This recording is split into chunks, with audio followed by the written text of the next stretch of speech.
کتنا درود پڑھا جائے۔ ایک حدیث کا خلاصہ ہے کہ ایک صحابی رضی اللہ عنہ نے رسول اللہ صلی اللہ علیہ وسلم سے پوچھا کہ میں کتنا درود پڑھوں اور کتنی دعا کروں؟ تو رسول اللہ صلی اللہ علیہ وسلم نے فرمایا جتنا تیرا دل چاہے۔ انہوں نے کہا کیا میں 1/4 پڑھوں؟ رسول اللہ صلی اللہ علیہ وسلم نے فرمایا بڑھا لو تو تمہارے لیے بہتر ہے۔ انہوں نے کہا آدھا درود یا آدھی دعا پڑھوں؟ تو اس پر رسول اللہ صلی اللہ علیہ وسلم نے فرمایا اور بڑھا لو تو تمہارے لیے بہتر ہے۔ انہوں نے فرمایا 3 حصہ درود 1 حصہ دعا پڑھوں کیا؟ رسول اللہ صلی اللہ علیہ وسلم نے فرمایا اور بڑھا لو تو تمہارے لیے بہتر ہے۔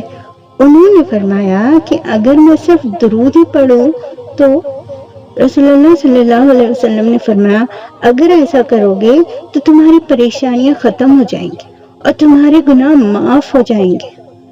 بے شک رسول اللہ صلی اللہ علیہ وسلم نے فرمایا جب کوئی مجھ پر درود بھیجتا ہے تو فرشتے اس وقت تک اس کے لیے رحمت کی دعائیں کرتے رہیں گے جب تک وہ مجھ پر درود پڑھتا رہے۔ اب بندے کی مرضی یہ ہے کہ وہ کم پڑھے یا زیادہ پڑھے۔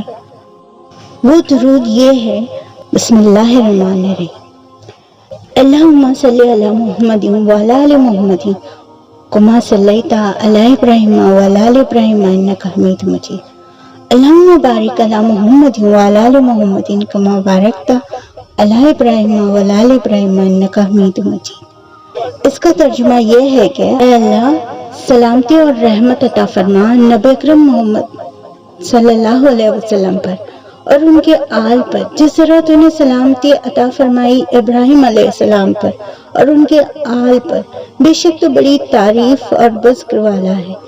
اے اللہ برکت عطا فرما نبی اکرم محمد صلی اللہ علیہ وسلم پر اور ان کے آل پر جس طرح تو نے برکت نازل فرمائی ابراہیم علیہ السلام پر اور ان کے آل پر، بے شک تو بڑی تعریف والا اور بزرگ والا ہے۔